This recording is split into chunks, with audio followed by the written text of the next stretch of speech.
होय का अर्पिता, मला काय म्हणायचंय, मी काल एका मित्राच्या माझ्या लग्नाला गेलतो ग. लग्नाला गेल्यावर काय झालं माहितीये का, ते नवरीपेक्षा दुसऱ्याच पोरी जास्त सजल्या होत्या. त्यांचं काय काम होतं एवढं सजायचं? ते काय म्हणते ते करवल्या का काय तर ती. अहो सजू दे की मग, सजू दे की मग, तुमच्या पोटात दुखायला लागले एवढं. अगं दुखण्याचं काय नाही विषय, मग मला काय म्हणायचं मित्रांनो, त्या पोरींचं काय काम होतं सजायचं? त्या नवरीनं सजले ठीक आहे बरोबर का, पण त्या पोरींचं काय काम होतं? कुणासाठी सजायचं होतं त्यांना? हा, आणि जर आम्ही बघितलं एखाद्याचं असं, तर काय काय काय जी नाही ती चर्चा चालू असते अगं त्यांची. काय काय म्हणते त्या पोराला वळणच नाही, खुशाला बघतोय असं आमच्याकडे. आता म्हणजे आम्ही नवऱ्याकडे बघायचं पण नाही.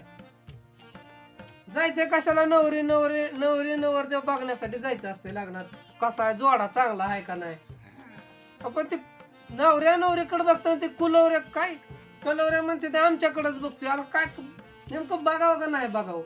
मग तुम्ही नटलाव कशाला एवढं म्हणायचं? त्यांना तसं घ्यायचं नसतं. बर आता तसं सांगतो, अगं दिदे आम्ही तुमच्याकडे बघत नाही, आम्ही नवरा नवरीला बघत असतोय. ती पण किती सजल्या, ती त्यांचा जोडा मॅच झालाय का?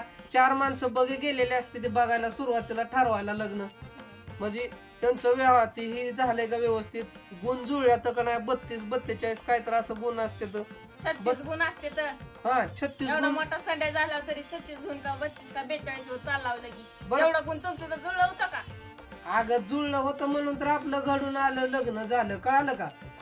नाहीतर बसले असते मग तळ वाजवत टांग टांग टांग टांग, कळालं? हरिनाम म्हणा हरिनाम म्हणा. हा तसं झालं असतं, कळालं का?